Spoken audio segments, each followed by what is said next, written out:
You are now watching the official YouTube channel for the largest basketball manager game in the world. Join at BuzzerBeater.com if you think you can beat the buzzer.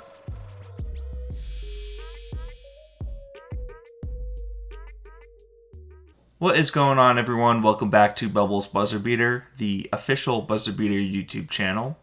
Today I wanted to go through a experiment that I did revolving around the B3 predictions, and essentially I wanted to look at how often are the quote-unquote home teams in BuzzerBeater's best tournament winning. And obviously there's no home court advantage for BuzzerBeater's best games, but there are teams that typically do better in knockout stages, and the quote-unquote home teams are usually the better teams. So I thought it would be interesting to look at how an all-home team strategy would work for B3 predictions. So why does it matter, or why was I interested in looking at this? If you don't know, there is a contest every single season revolving around B3 predictions, where you can actually win 1 year of supporter, 6 months of supporter, or 3 months of supporter for first, second, and third place for the most accurate brackets. And this is something that's pretty hard to win. I've never won in my time doing the predictions. I think I've gotten top 25, at least 3 or 4 times I've been in the top 25. And there's usually I'd say 200 to 400 managers minimum that are doing predictions each season. So if you wanted to look into that, it's a fun thing to do, and it's fun to see your name on the leaderboard if you ever get up to the very top. But essentially, for the rounds, every single time that the predictions came out, I would go in and I'd just full right click all of the home teams for each round, and I'll be going through the specific rounds as well as the overall percentages for home teams that won, and then therefore if my pick was right or not. So you can see for the round of 64, I went through and selected every single home team, and 75% of them were correct. So there's only 8 teams that were the favored team to win per se that ended up losing in that first round. And I think this is the round for sure where it's a pretty good strategy to just select all home teams for round of 64, because unless you have a ton of time, it's very tough to go in and do research on or look at the rosters, the salaries, the DMIs for 64 teams. If you have time to do that, more power to you, but I certainly didn't this year, so I decided to do this for the experiment, and 75% correct is not a bad rate at all for the first round.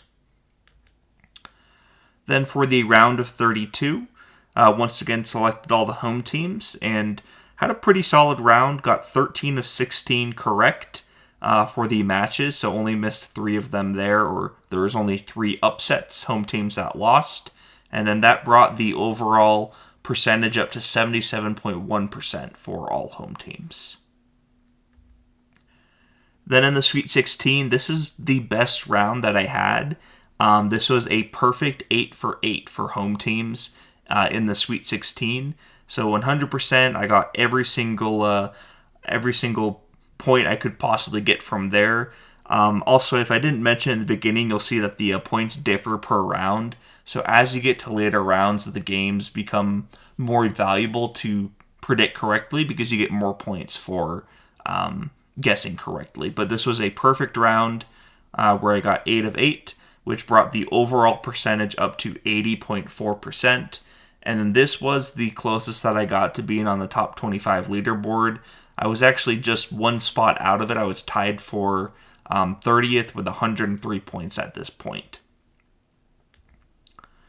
And then for the Elite 8, pretty solid round again. I got 3 out of 4 right, 75% for the round. So you'll see that the only one that I didn't get was the Spain-Israel matchup, where there was a technical upset, although if you look at the rosters and the salaries on the team from Israel, his team was pretty stacked. So that's where it's like at this point all the teams are so good where the all home strategy may not be as effective. It's probably best for round of 64 and round of 32.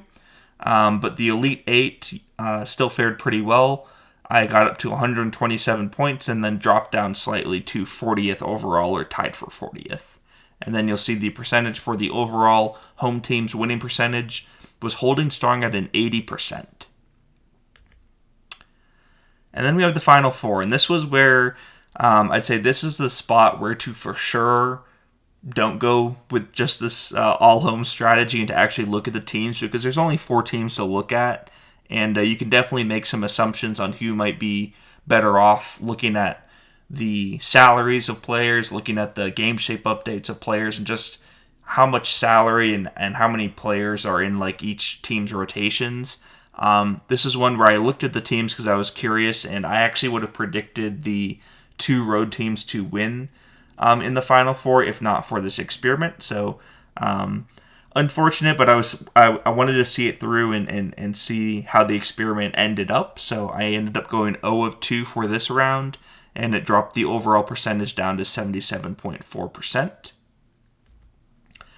And then the B3 Championship. So congrats again to Big Shoes. This is his second B3 title, and you can see that the team from Israel went all out with an inside slow game day prep guess, but didn't hit either one. Resulted in a pretty easy victory for Big Shoes from Hong Kong, and congrats again to that. But yeah, I went 1 for 1 for this round, which you'll see the whopping 21 points right there for predicting correctly, and that brought up the overall to 77.8%. So just the overall synopsis on, what this looked like, how I thought it went. Home teams ended up winning 49 of the 63 games, or 77.8%, which is a pretty insanely high rate when you think about all things considered. 77.8% is a pretty high rate. And overall, I think it is a good strategy, especially for those earlier rounds where you might not have time to look at 64, 32, 16 teams. Once you get to the Elite 8, I think if you're doing well and you're kind of in that spot where I was at, where I was tied for 30th overall, switching to the strategy of like actually doing deep research on it for the Elite 8 onward, I think is important. But for the first half, I definitely like this strategy. I think it worked well. And it's an easy thing to do, to go in each week and click all the home teams. So you'll see I finished with 148 points, finished in 174th place. And then I was interested because if I had calculated out the points that I would have got from the Final Four matchup here, it would have been an additional 26 points. So that would have brought me up to 174 total points, and I would have been on the leaderboard tied with 10th. So not good enough to like get those free supporters, not good enough to get like top 3, but 10th percent tied for that strategy of, okay, I want to go all home for the first 3 rounds and then Elite 8 onward pick the teams that I was looking at. I probably would have finished roughly around 10th place with this strategy for the first half, and then detailed like in-depth research for the second half. And then lastly, just congrats to the 3 managers who did win supporter for this B3 contest. We have Eddie, we have Cracovia B, and we have Grand Joe 3. They ended up being the number one, and number 3. We actually had a tie this season for top place, but those were the top 3 finishers for this season for B3 predictions. So that's going to do it for this video. I thought that was interesting just to see how it would work out. I have a couple more videos planned for this BuzzerBeater off season, since I know that's generally a slower time and people are itching for some content, but I will be back very soon, and thank you all for tuning in. Bye.